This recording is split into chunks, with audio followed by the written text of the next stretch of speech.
know what it was, yeah? It's just that when I felt like they say as soon as it comes out, or your child comes out, everything, you get these rush of emotions. I was completely normal. But then as soon as I did hold him, Experience for everyone. when I held him though, then I was like, actually, you know what? I was like, this was nice. Yeah.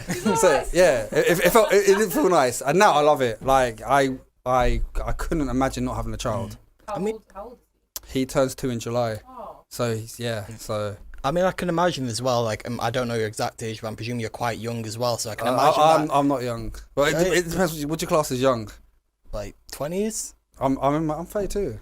Oh, What? swear down. I'm 33 in June. Oh, never mind then. Fuck, this your time. Yeah, fair. You know what? Fair enough. Yeah. I mean, I'll take it, but thank you though. Thank you. Literally, I thought you were like younger than us. Like, I don't know why. Like, I just presumed that. Guys, you're gassing me up, man. Yeah. You about my age. Well, how old are you guys? Yeah. I'll take mid-20s. I'll take it. We're reaching the mid this year, aren't we? Yeah, 25 this year. I feel really old. Like. So then I'm ancient. I'm done. You know what the people say? You know what? I'm trying to like rethink the way that I look at age and perceive age and like aging, because people, I think before you're 30, you have this like fear of being 30, and people say actually, you do. Like, 30s is so much better than your 20s, because that's when you've got your ish figured out and like. Kind of. Like, I'll be real. Like, my knees hurt more often now, and I do get bad backs. I don't remember having that in my 20s. Yeah. So I mean, I feel that, but I mean, you feel the same. Yeah. You do feel the same. Yeah. And you know, you're extra when you're 30s, you got more money, you can go and do more things and stuff like that. But I mean, don't get me wrong, if I could pick, I'd happily go back to my 20s. So you guys are lucky. You know what, age is just a number, and it's how you feel, not what age you are, so. Yeah, well, sometimes it matters. I wasn't going to say that. I'm not going to lie, you sound like R. Kelly a little bit there. Yeah. Okay. On the topic of music, obviously we're going to play some of your tracks today. This first one is Stack, and it's with him. I want to ask you guys to pronounce it. Karen Flaherty? Everyone has a problem. Karen Flaherty. Yeah. You worked together before, right? Yeah, we worked a few times together, and she'll be coming up to Manchester next month, and we'll be working again. I can't say nothing but good things about Karen. I think she's a great singer, nice person. Yeah, that's all I can. There's nothing else I could say about Karen. Just an amazing person all around. Mm-hmm. I was just gonna ask, how did you get into music? What's your journey like? Brief. Yeah, do you want me to get like bullet points again? Like bullet points. Okay, So one of my friends back in the day, he done music. This is like, because you know now everyone does music. Like everyone's a rapper now. Everyone's a rapper. And I've been trying, man. I'm joking. I've been trying. So like back when I was obviously 18. And mate, he was doing carnivals and stuff, and he just said to me, "You look like a rapper." That's what he just said to me. That was it. He just goes, "You look like a rapper. Do you want to rap?" I had no interest in music whatsoever, but that was it. Literally from there, you look like a rapper. Do you want to rap? And then I was like, "Okay, cool." Obviously, I was really bad. Did you listen to rap music? Yeah. I listened to it, but I had no interest in doing it. I used to like play. I was a lot slimmer back then, and sports was my thing. And then literally from there, started. Then, you know, like you have like small goals. Like, I just want people to hear me first. Then I want to be on like a local radio station. Then I want to be on like One Extra and so forth. And then obviously I always add to what I want to achieve. So it's just there. That's literally momentum. Like you just kept going and then. Yeah. Like here you are. Yeah. Later. I did 18. How old am I? 14 years later. 14 years later. Yeah. Wow. Oh man, you've been doing this for time. Yeah, I have. I have been around for a while. And the scene's changed as well massively. It changes all the time. Like every 2, 3. I'm not even 10. Like every 2, 3, 4 years, music, rap styles of rap changes, and our new genres being added in of rap, and so it does change. So you kind of have to kind of be versatile, I guess. I think it changes quicker as well. Like maybe in the past before it would have been like it changed every 5 years. I agree with 10 that. years, 5 years, and now it's like with the way that like social media especially has like democratized music. It's true. You know, like Spotify and things like that. Like people can get their music out on Spotify a lot quicker. Quicker, yeah. It's like when you listen to artists obviously I will say when we're younger. I mean, we're not that far apart, but like artists we used to listen to, I feel like they would release a song like once every 5, 6, 7 weeks. Yeah. Now artists are releasing songs every like 2, 3 weeks. It's a lot. Everything's happening a lot faster, so it's trying to keep up. Definitely because of money and stuff. It's really, really difficult. It's the streaming algorithm, isn't it? Like you've got to like constantly put like stuff out in order to keep up and get playlisted, all that stuff. Like I've spoken to like quite a few artists this year, and they've all said, like we're putting out a track every like few weeks or sort of thing, rather than putting out projects, because it's actually better. I think that's true. I think singles make more sense. Social media, because trends move so quickly. Like you have to be like, you have to keep your foot on the pedal, don't you? Yeah. But then I suppose does that kind of like take it away from it? Like I kind of miss like the innovativeness of like doing your own thing, sort of thing. I think because you're rushing songs out, I suppose it can diminish the quality of your songs because like it's not really quality, now it's more quantity, isn't it? Yeah. So I mean, if you can do both, great, obviously, but and making like a concerted project as well, you know, like a body of work, rather than just releasing an album, a self-contained single, you know, doing something like a project that is like holistic, you know. Yeah. I think that is kind of where that thing is suffering a little bit. I think you're right. I think even doing a body of work now probably will take too long because you'll have to go away for a while, and you can't really afford to go away for a while because, like I said, momentum. Yeah. So how are you finding the music scene like in Manchester? Well, I know you've only been here a short while, but it's weird because I'm not gonna lie. See where like I'm originally from, like obviously like everybody knows me. Like Luton. I walk out, like I go town, like. If I'm out in a place, like I have people come to me and stuff. So coming to Manchester, it's weird because nobody knows me. So it's like it's a bit of a weird one, but I do like it because one thing I know it's like people like it, but when people come up to me and like, oh blah blah blah, I don't like it. Oh really? No, I don't like people come up to me and talking to me. So you're not doing music for the fame then? I love making music and stuff, and I like the part of making music videos, going studio, releasing the music videos, and like radio interviews. I don't like performing. Really? Yeah, I perform, but I don't like performing. Like, you know when people perform, they get nervous stuff. I feel absolutely nothing. Not fear, not excitement, just Apathy. So I can go out there, perform. I can pretend. Like, I don't think I want to go see an artist and they're just there. Like, no. But I will feel nothing. There'll be nothing. There'll be no nerves in me at all. It's just not my thing. I like the other part of it. So when people do come up to me and stuff, and obviously they say, "We're from Luton." It's. I mean, I don't know what you've heard of Luton, but it's a dangerous place. I know about Luton. Yeah, so obviously as well, when people come up to you, I don't know if they're gonna jump me. I don't know if they're like, you know. And obviously I've had people come up to me and like start trouble and stuff. I've had people come up to me on the other, so you never know. So I'd rather people just leave me alone. So obviously up here it's nice that I can just walk anywhere I want. Like I don't have to worry about going to the shop or stuff like that. Though I was in Hume Park though. I was saying to him like 2 days ago, and I was with my girlfriend, and the song was like Rebelyous.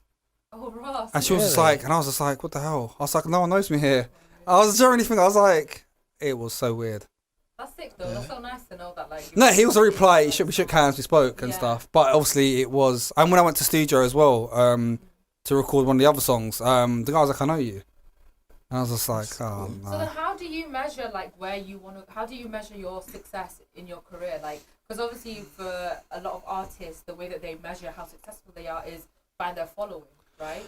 I obviously, like I said, because from down south, I know in Luton I can release a song, everyone's still gonna play it. I know in Bedford people are gonna play my songs. I know in London they can play my songs. So obviously here, so people not knowing me here still doesn't bother me because I know people are gonna play me. So it's like it's like a new piece of paper. Like I can do whatever I want. And because we've been in a pandemic, it's a bit different yet because I can't do what I want to do. So right now I kind of measure it like being on One Extra. I want like One Extra to still play my songs. I want Kiss to play my songs. I want, you know, gigs and carnival and stuff like that. So, and I know that stuff will happen. So I think that's how I go about it for now. So yeah, that's. Do you think it's been interesting? Do you think it's been different for like your creative process being in a new place? I think it's different in the sense because I don't know, like where I want to make something. Oh, I want that kind of person. I want this type of hook. I can just be like to someone, oh, yo. But here, I don't know too many people, so it is kind of still trying to figure it out.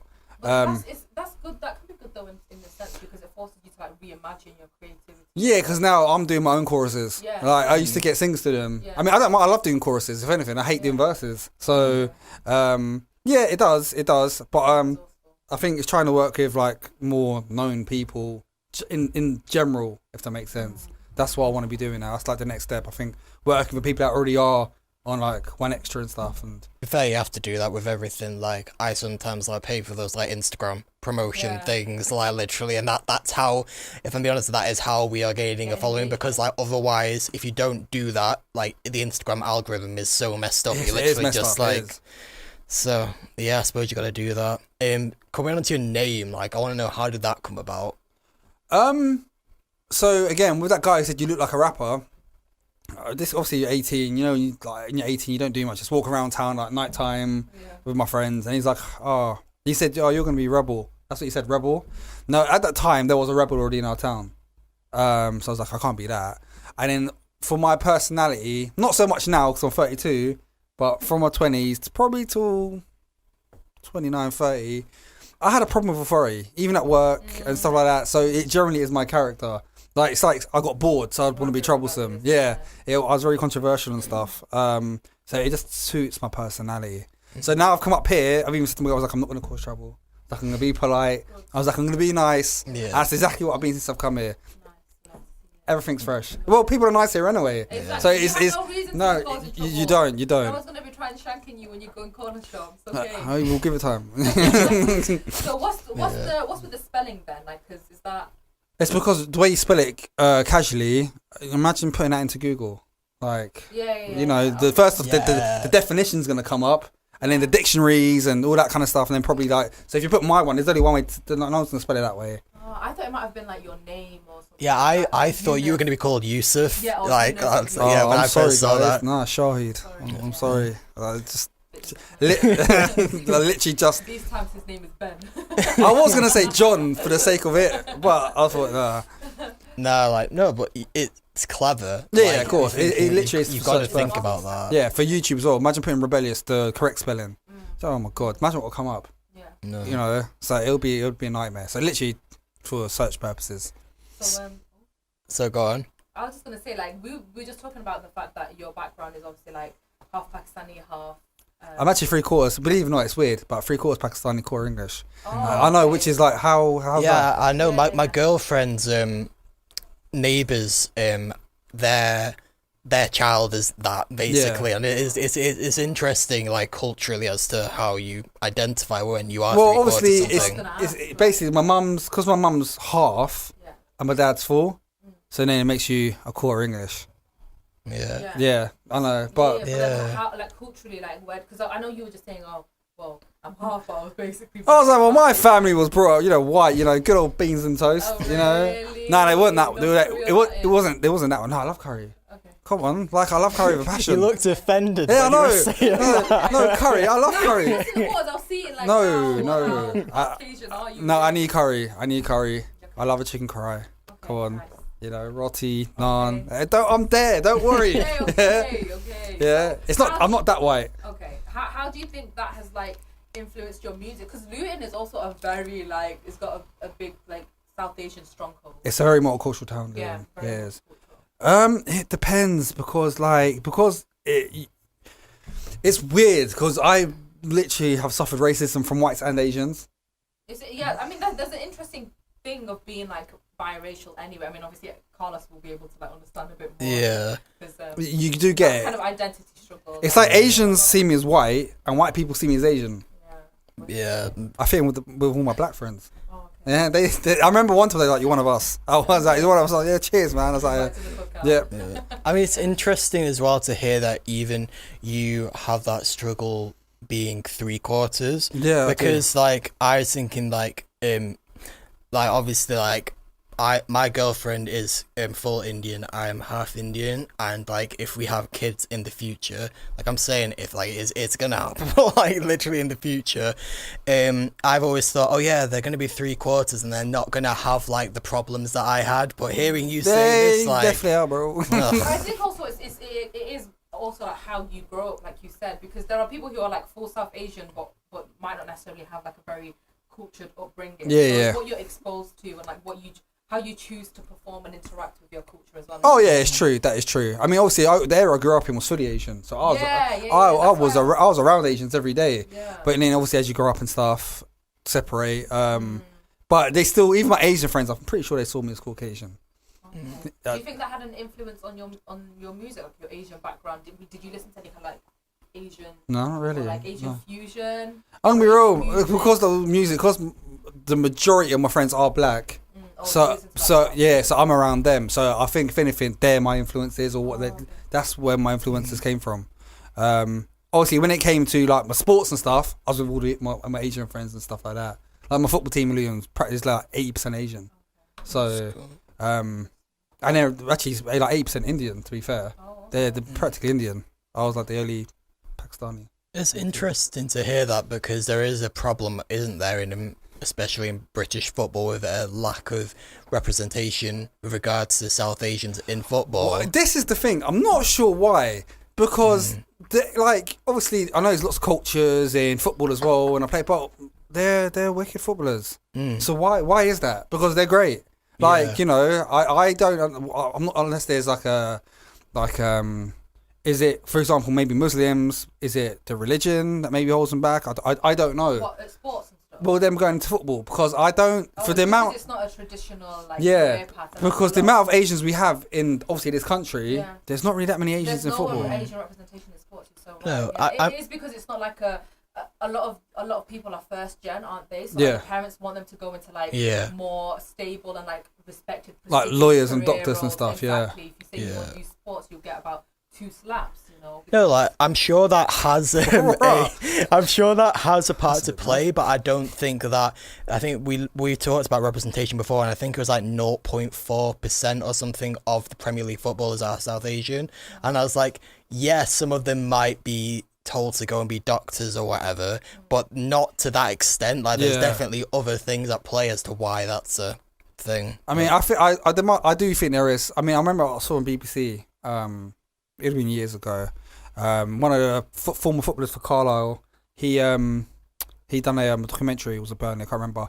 And he said he was speaking to an Asian guy, and he said at Watford, they said like because he's Asian, he can play for him.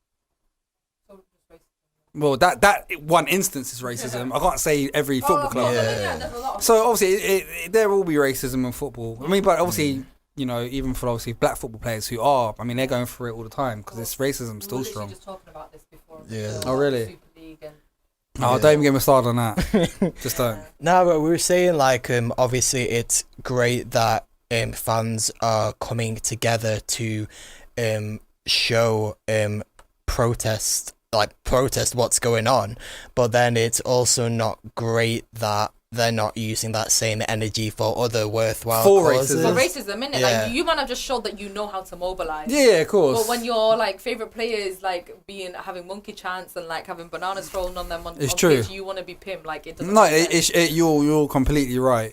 I think I said in one of the interviews on Sky Sports by Patrick Bamford for Leeds. He did say, that I remember there was a football. It was Bamford, and he said about it's a shame we don't have the same energy for racism, and he's right. He is right. I think as well, like. Even like other than racism, what are we saying? Like, what these people are actually protesting against? I don't think they realise, but they're actually protesting against this idea of the rich people at the top, like having complete control.